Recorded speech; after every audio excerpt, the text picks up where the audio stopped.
그 소망은 우리 자신에게 있는 게 아니라 하나님께 소망이 있습니다. 우리가 예수님을 믿을 때 우리는 지금까지 믿기 전에는 우리 힘으로 인생을 살았다면 예수님을 믿고 난 후에는 우리의 힘으로 살아가는 것이 아니라 주님의 도움을 받으며 살아갈 수 있습니다. 그것이 우리의 소망입니다. 우리 자신을 바라볼 때는 우리는 좌절하고 절망하지만 주님을 바라볼 때는 우리는 소망을 갖고 기뻐하게 됩니다. 우리 교단의 영국의 유명한 설교자이신 스펄전 목사님은 젊은 시절에 수요일 날 집 근처에 있는 교회를 갔다고 합니다. 그랬더니 평신도 설교자가 외치는 설교의 제목이 하나님을 바라보라, 하나님을 바라보라. 설교자를 바라보는 젊은 스펄전에게 젊은이 왜 나를 바라보는가? 나를 바라보지 말고 하나님을 바라보라 라고 하는 그 설교를 듣고 마음에 큰 감동을 받고 예수님을 믿었을 뿐만 아니라 이제 주님을 위해 귀하게 사용되는 유명한 설교자가 되었습니다. 우리에게는 바로 그런 소망이 있습니다.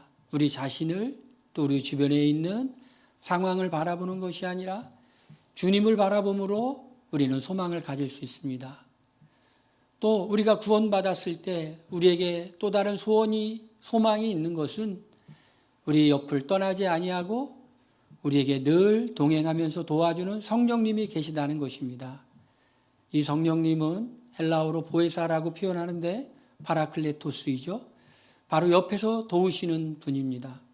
그래서 그분의 도움을 받으며 우리는 신앙생활을 하는 겁니다. 그런데 이 신앙생활은 사실은 어떻게 보면은 어떻게 성령을 의지해서 살아가는 것인가를 연습하는 과정과도 같습니다. 여러분 혹시 수영을 하실 줄 아십니까? 수영을 하시는 분들은 처음 초보자일 경우에는 이 물을 두려워해서 물속에 들어가지 않으려고 빠지지 않으려고 버둥대죠. 그러면 수영을 배우지 못하죠. 수영을 배우려는 사람은 물의 부력을 이용하는 것을 배울 때, 그것을 깨달을 때 드디어 수영을 배우게 되는 것이죠. 물속에 들어갈 때는 들어가고 나올 때는 나오는 그 부력을 이용하는 방법, 물을 이용하는 방법을 할 때 이제 수영을 배우게 됩니다. 저는 어린 시절에 집 앞에 있는 개울에서 풍덩풍덩 수영하다가 이제 몸으로 체질로 이제 조금 깨달았죠. 물속에서 어떻게 뜨는가. 필리핀 단기 선교를 갔는데 누가 이렇게 원리를 알려주더라고요. 물속에 들어가면 숨을 이렇게 쉬고 이렇게 하라고 알려주더라고요. 근데 사실 그렇게 저에게 수영을 알려줬던 분은 수영을 못하시는 분이었어요. 그러니까 이론은 있지만 수영을 못하시는 분이었는데 제가 그 말을 듣고 수영을 하니까 또 좀 늘더라고요.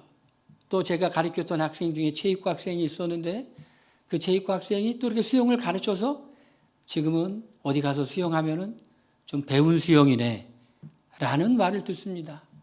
그런데 중요한 건 뭐냐면은 바로 물을 두려워하지 않고 물을 이용하는 거예요. 우리가 예수님을 믿을 때 바로 성령님이 우리 안에 들어오시죠. 이 갈라디아서는 복음서 다음 이제 복음서는 예수님의 생애에 말씀하셨던 걸 기록해 놓은 것이고요. 이 복음서가 기록된 것은 이제 복음이 전파되면서 기록되었고 성경의 신약성의 초기의 서신으로 갈라디아서 그리고 데살로니가 전서가 초기의 서신이었을 거라고 성경학자들은 그렇게 짐작하고 있습니다. 왜 짐작할까요? 짐작만 하는 거지 이 성경의 구체적인 갈라디아서의 연도가 나오지 않아요. 언제 기록되었다. 그렇지만 내용을 보면 초기에 기록되었을 것이라고 짐작을 하는데 그런데 이 갈라디아서가 쓰여질 당시에 갈라디아 지역과 초대교회의 문제는 구원에 관한 문제였습니다. 어떻게 구원을 받을까? 예수님을 믿음으로 구원을 받는 것일까? 아니면 예수님을 믿었을 뿐만 아니라 또 율법을 지켜야만이 구원을 받을까? 구체적으로 할례를 받아야만이 구원을 받을까? 라고 하는 논쟁이 있었습니다. 그러한 논쟁은 유대인들에게 있어서 할례라고 하는 것은 굉장히 중요한 문제였어요.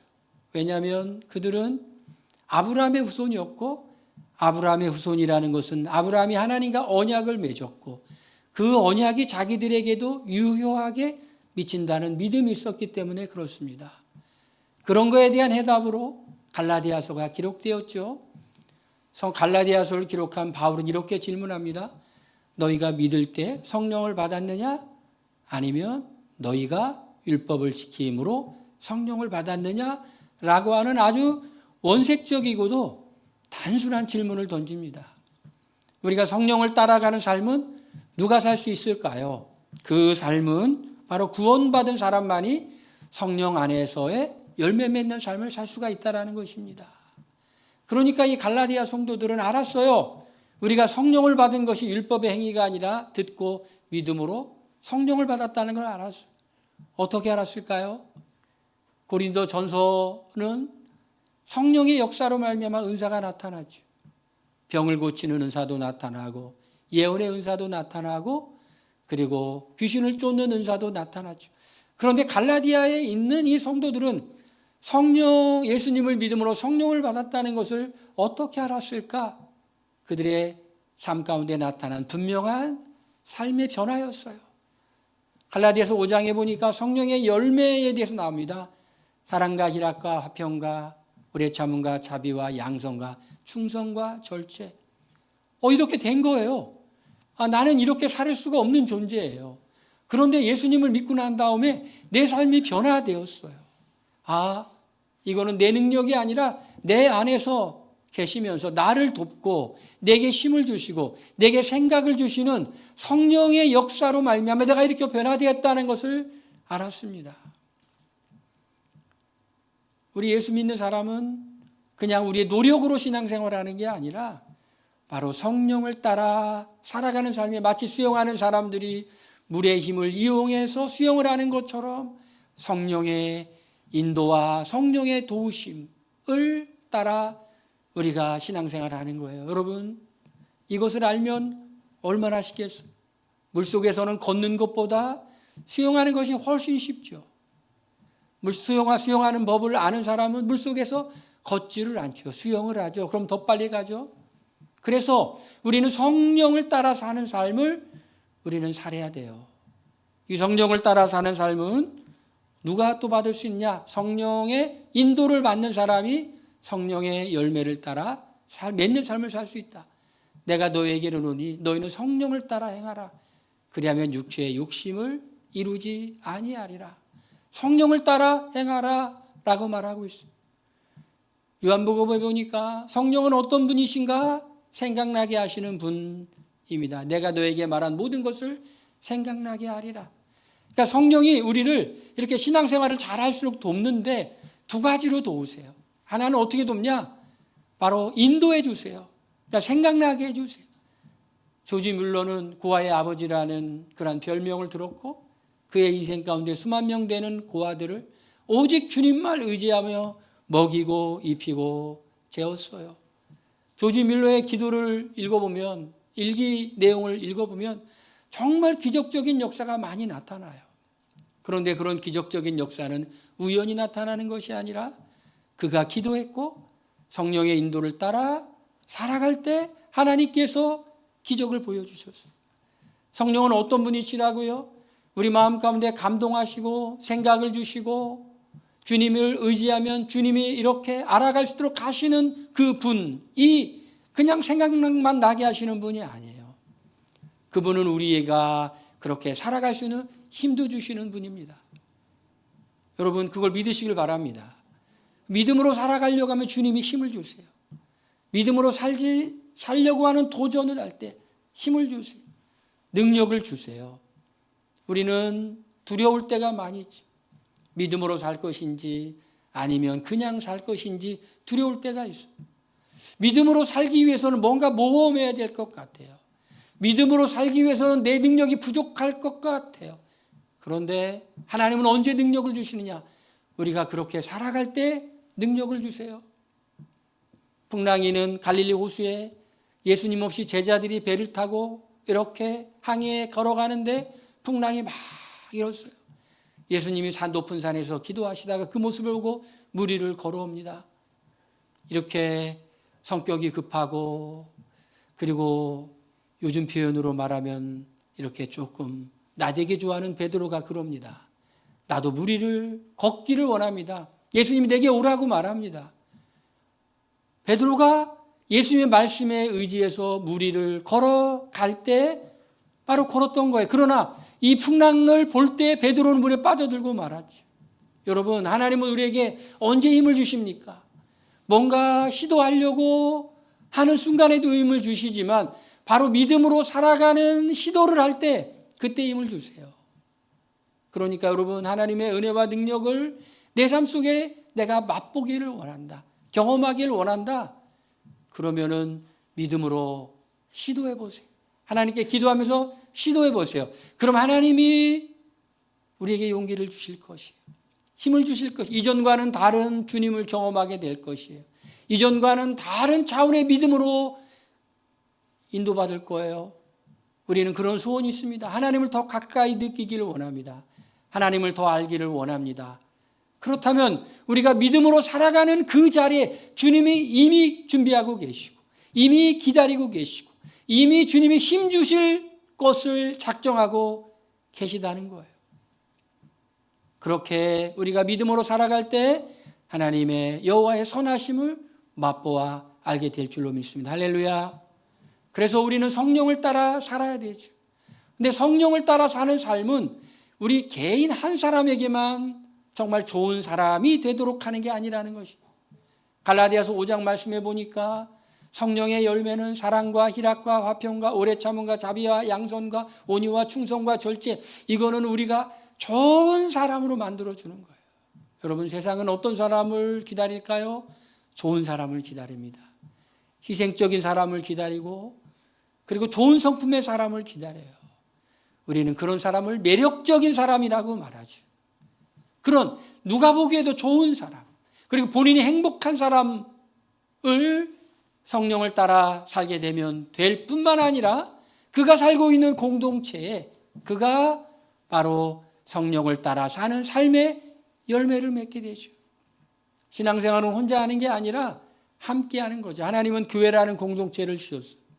이 교회라는 공동체를 안에서 우리가 신앙이 자라고 서로 돌봐주고 서로 책임져주고 서로 사랑과 선행을 격려하도록 하나님이 계획하신 것이 이 교회인데, 성령을 따라 사는 삶이 나 혼자만 좋은 것이 아니라 바로 내 주변에 교회에 속한 사람들에게 기쁨을 준다는 거예요. 뇌내혁명이라고 하는 책을 쓴 일본인 저자는 이렇게 말했습니다. 창조주가, 그 사람이 기독교인인지 비기독교인인지 잘 모르겠어요. 창조주가, 조물주가 그렇게 만들었는데 인간은 섬길 때, 섬기는 삶을 살 때 몸에서 좋은 호르몬이 나오도록 만들어졌다라고 뇌과학자가 그렇게 말했어요. 그가 기독교인인지 비기독교인인지 알지 못하지만 과학적으로 그렇게 말했어요. 우리가 섬기는 삶을, 누군가를 돕는 삶을 살아갈 때 몸에 좋은 호르몬이 나온다라는 것, 한마디로 몸에 좋다라는 것이. 그래서 성령을 따라 사는 사람은 자기만 좋은 삶이 아니라 자기가 속한 공동체에 참 유익을 주는 그러한 삶을 산다는 것이. 이렇게 성령을 따라 사는 삶은 그가 속한 공동체의 세 가지 모습으로 나타나는데, 첫 번째 모습은 무엇일까? 그것은 다른 사람의 짐을 같이 진다는 거예요. 오늘 갈라디아의 말씀, 우리가 읽은 말씀 1절에 보니까 형제들아, 사람이 무슨 범죄한 일이 드러나거든 신령한 너희는 온유한 심령으로 그러한 자를 바로잡고 너 자신도 살펴보아 너도 시험을 받을까 두려워하라는 겁니다. 참 힘듭니다. 누군가 잘못했을 때, 누가 범죄한 일이 드러났을 때 그러한 사람을 바로잡는다는 것은 참 힘든 일입니다. 제가 우리 가까운 친구들이 있는데요, 가까운 친구 모임이 있습니다. 그 모임에서 제가 법조인인 친구와 기자인 친구에게 제가 농담 삼아 그렇게 얘기합니다. 한 친구는 검사 출신 변호사고 한 친구는 아직도 기자인데 제가 농담 삼아 얘기합니다. 너희는 직업이 좋지 않다. 너희는 남의 뒤를 캐고 남의 잘못을 캐고 너희들은 직업적으로 참 별로 그렇게, 농담 삼아 얘기합니다. 그러나 사실은 뼈가 있죠. 좋은 직업은 아닌 것 같다. 그런데 나에는 너희들에 비해서 참 좋은 직업이다. 늘 좋은 얘기해주고 늘 덕담해주고 늘 격려하고, 그러니 나는 참 좋은 직업이다. 할렐루야. 여러분도 그렇게 생각하십니까? 예, 여러분, 그런 일은 참 좋은 일입니다. 늘 덕담해주고 다른 사람이 듣기 원하는 얘기해주고. 제가 어디 가서 이렇게 덕담을 이렇게 쭉 해주면 목사님은 역시 다르다 그럽니다. 왜 그런 말을 할까요? 목사들은 이렇게 덕담을 많이 해주기 때문에, 위로하는 말, 격려하는 말. 그런데 그것이 목사의 유일한 일이라면 참 좋을 것 같아요. 그것이 성도들의 유일한 일이라면 참 좋을 것 같아요. 그런데 그렇지가 않죠. 사랑은 잘못된 사람을 방치하거나 내버려 두는 것이 아니라 사랑은 그것을 고치는 거죠. 고쳐주는 거예요. 여러분, 의사분들도 참 힘든 직업이죠. 참 저보고 하라면 저는 못할 것 같아요. 피를 봐야 되죠. 또 막 이렇게 또 살을 수술할 땐 또 갈라야 되죠. 또 환자들이 아프다고 막 소리 지르죠. 와, 저는 또 이게 주사 놓을 때는 아프다고 하셔서 못할 것 같아요.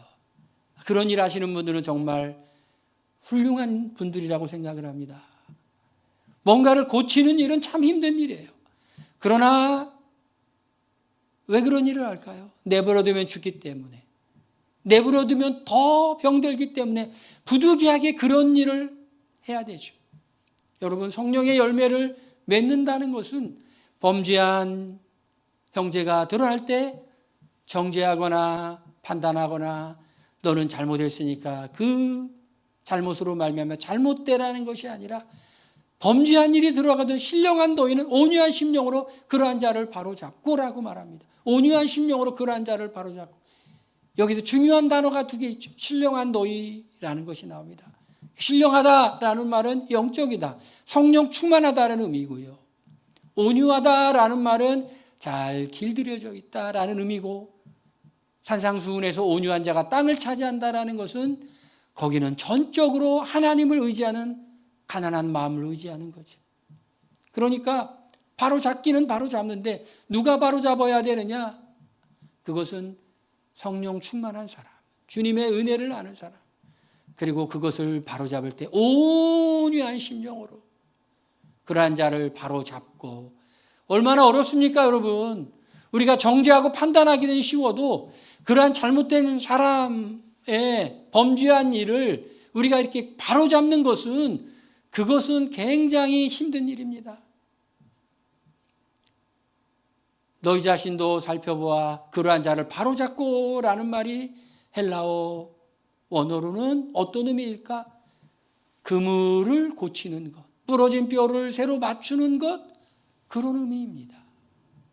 잘 맞을 수 있도록 이렇게 하라는 거예요. 그러한 자를 바로잡아라는 겁니다.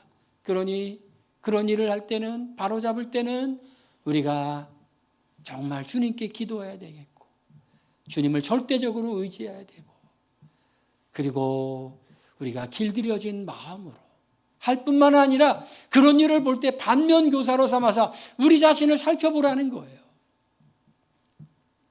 우리나라에서 유명한 이제 대안학교를 운영하는 분을 지난주에 만났어요. 그분이 이제 대안학교 운영하는데 그런 얘기를 해요. 그 공동체에서 누군가 잘못을 하면은 그 사람만 반성문을 쓰는 것이 아니라 학생 전체가 나도 그런 죄는 없는가 반성문을 쓴대요. 누군가 이렇게 범죄한 일이 드러나거든. 여러분, 청소년들 모아놓고 학교하면 어떻겠어요? 다 그런 일이 있을 수 있겠죠. 그런데 잘못이 드러났을 때 시인하고 용서를 구하고 용서해 준다라는 것이. 그런데 누군가의 잘못이 드러났을 때 한 사람의 잘못으로만 끝나는 것이 아니라 다른 공동체의 구성원들도 나도 그와 유사한 죄를 범한 것은 없는가 하나님 앞에서 돌아보는 시간을 갖는다는 거예요. 또 그런 일이 드러나면 그 지도했던 교사 선생님들은 2박 3일 동안 금식하면서 회개하면서 그런 일을 이렇게 바로잡는 일을 한다는 거예요. 제가 그래서 정말 훌륭한 학교다. 학생들이 졸업할 때 졸업식장에서 자기가 그 학교에서 있었던 일을 얘기하면서 눈물을 펑펑 흘린다고 그래요. 그 일은 다른 일이 아니라 내가 이 학교에 와서 나의 인생이, 나의 삶이 변화되었습니다. 제가 그 학교를 운영하는 분과 이렇게 대화를 나눌 때 정말 감동을 받았는데, 더 감동받은 것은 뭐냐면 그분은 여러분들 이름만 대면 알 수 있는 회사의 기업체의 회장님, 부회장이신데 정말 그 태도가 겸손하다는 거예요. 깊은 감동을 받았어요. 아, 이렇게 어마어마한 재력을 갖고 있고 회사를 갖고 있는 분이 무명의 사람을 대하는데 참 겸손한 태도구나. 훌륭한 분이구나 라는 것을 내가 느꼈어요. 그러니 정말 성령을 따라 사는 공동체는 그 개인의 삶뿐만 아니라 교회에도, 교회 공동체에도 열매를 맺는데, 어떻게 열매를 맺느냐면 서로 짐을 지는 거예요. 여기서 우리 말씀에 2절 말씀에 너희가 짐을 서로 지라라고 돼 있어요. 짐을 서로 지라라고 돼 있습니다. 이 짐과 각자 자기 짐을 지라는 짐은 약간 의미가 차이가 있어요. 이 짐은 뭐냐면 혼자서 질 수 없는 짐을 말하는 거예요. 그러니까 1절에 있는 이 말씀은 자신이 해결할 수 없는 어떤 범죄를 직접적으로 말하지만 그것뿐만 아니라 기타 등등 혼자 지기 무거운 짐을 같이 짐으로 그리스도의 법을 성취하라는 거예요. 이게 성령을 따라 살아가는 사람들이 있는 공동체에서 일어나는 아름다운 열매라는 것이. 여러분, 그래서 우리가 이런 일을 할 때는 꼭 우리 자신을 돌아보고 내가 성령 충만한지, 그리고 아니면 내가 온유한지를 돌아보는 일 속에서 다른 사람을 고쳐주려는 마음과 내 자신을 고치려는 겸손한 마음이 필요하다라는 것이죠. 이런 일들이 성령을 따라 사는 공동체에는 있다라는 것이죠. 두 번째, 성령을 따라 사는 공동체에는 어떤 일이 일어날까?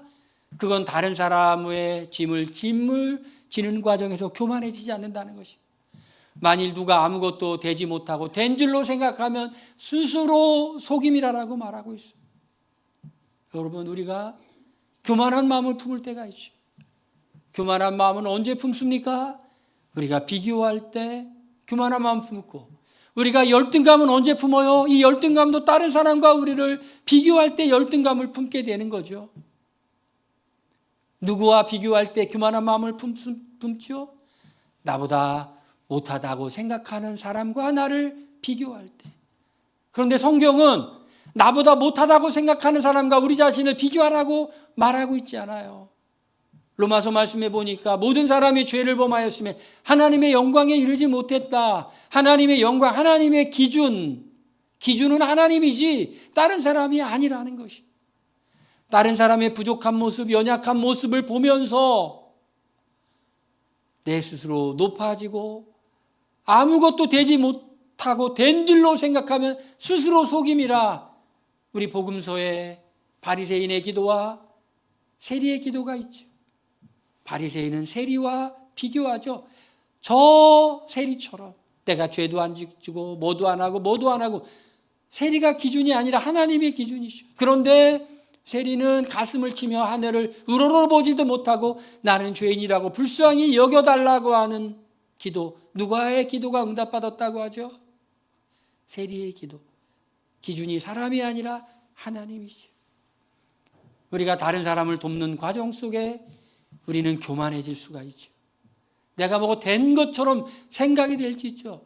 아무것도 되지 못하고 된 줄로 생각하면 스스로 속임이라고 말하는데, 성령의 인도를 따라 사는 공동체는 이렇게 하지 않는다는 것이. 혹시 다른 사람의 힘들고 무거운 짐을 지면서도 교만해지는 것이 아니라 그 사람을 사랑하고, 그리고 나를 돌아보면서 나도 저 상황이었으면 어쩔 수 없었을 텐데, 우리 교회에서 있다가 지금 직장 문제로 다른 지역으로 간 우리 집사님과 제가 일대일로 성경 공부할 때 직장에서 못마땅한 사람이 있길래 같이 기도해 보자고 그랬어요. 직장에서 못마땅한 사람이 있다는 거예요. 열심히 안 하는 이런 협력업체 직원들이 있어 못마땅하다. 그래서 기도하고 일주일 뒤에 만나서 하나님이 주신 감동이 뭐냐라고 물어보니 하나님이 마음속에 응답을 주셨는데 너도 그 상황이면 어쩔 수 없다.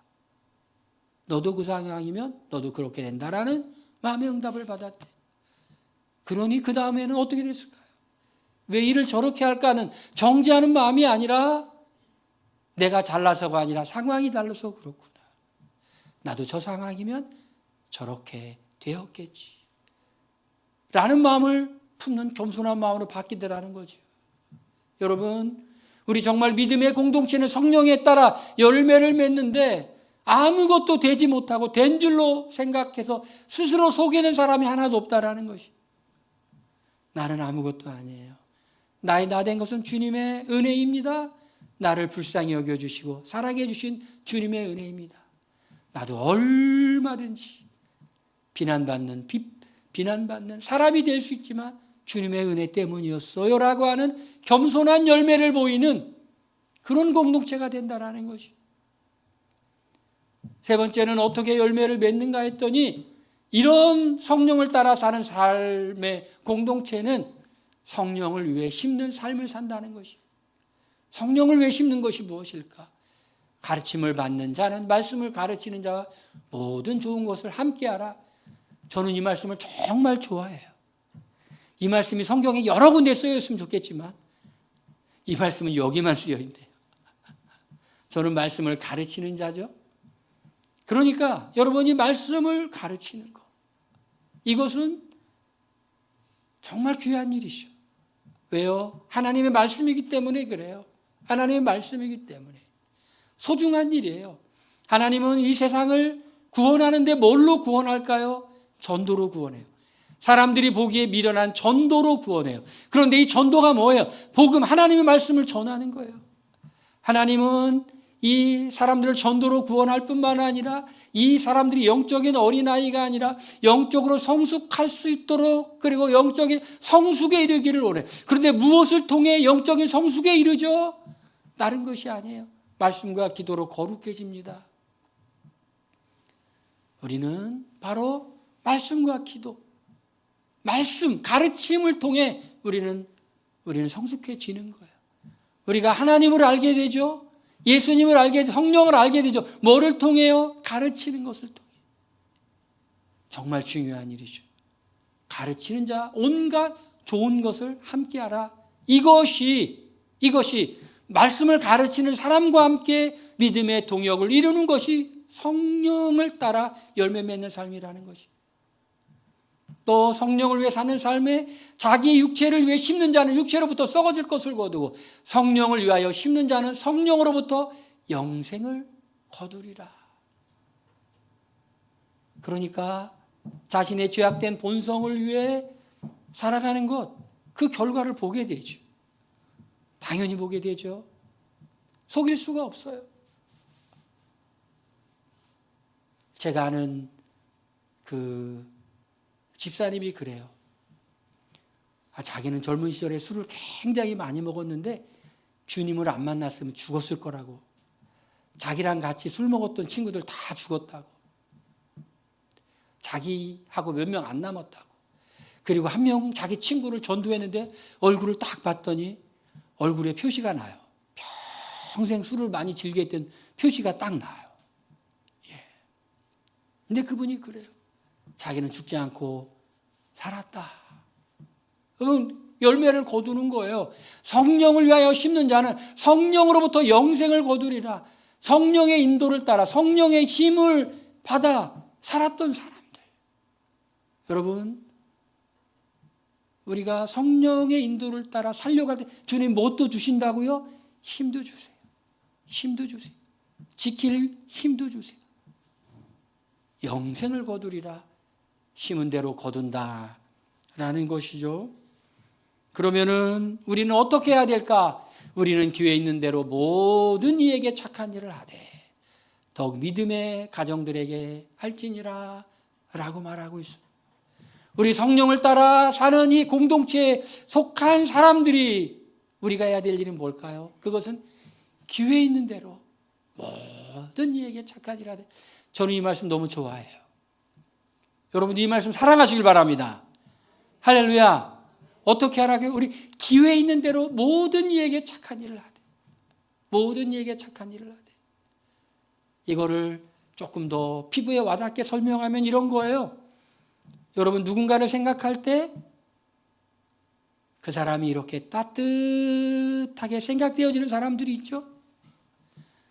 여러분이 힘들었던 순간에 여러분에게 따뜻한 말을 건넸거나, 여러분이 어려웠던 순간에 말없이 도움의 손길을 베풀었던 사람이거나, 여러분이 외로운 순간에 이렇게 함께 있었던 그 사람들 생각하면 마음이 훈훈하고 따뜻하죠.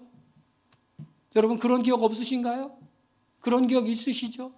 누군가를 생각할 때 마음이 훈훈해지는 사람이 있죠? 없으세요? 여러분 그렇게 외롭게 사셨나요? 저는 여러 명이 생각이 나요.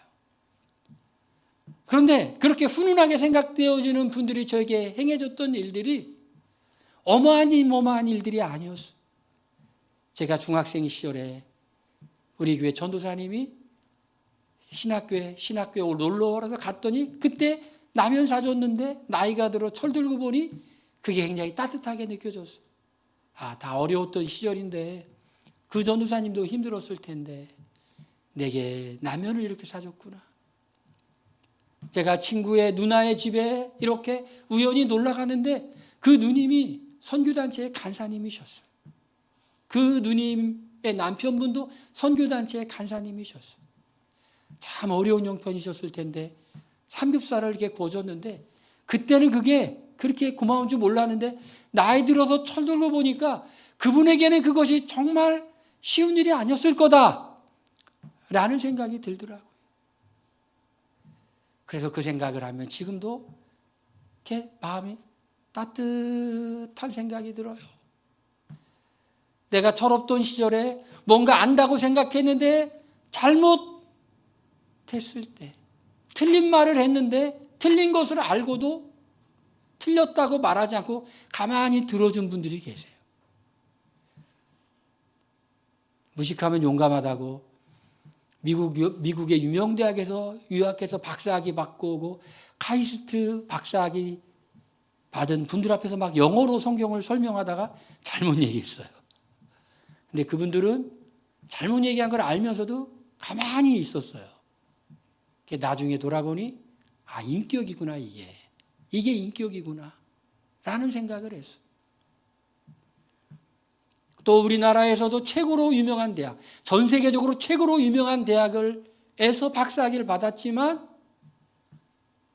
젊은 사역자인 저에게 늘 따뜻하게 어딜 가든지 먼저 문을 열어주고 먼저 들어가라고 하고 늘 먼저 했던 그 매너를 보여줬던 그 집사님, 이 일 생각할 때 저는 참 따뜻한 마음이 들어요.